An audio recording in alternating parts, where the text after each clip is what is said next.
其他消息来看，鸿海伫昨暗举办50周年晚会，彭果的营运长威廉斯冇到位，那台积电的总裁魏铁嘉、日本冷营集团的执行长孙正义嘛拢有来。我们首先呢，要从一个制造的鸿海，要变成一个这个平台科技的鸿海。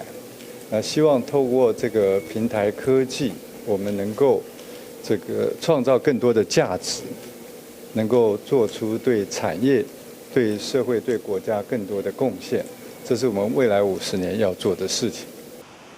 鸿海50周年的庆祝晚会现场有真侪贵宾，创办人郭台铭嘛有亲身来接待。彭果的营运长威廉斯有来参加，也彭果的执行长库克，伊是透过录影的方式来表达祝福。鸿海是表示，未来鸿海会走向平台科技，创造更较侪价值，会注心伫智慧制造、智慧电动车、智慧城市这3大面向。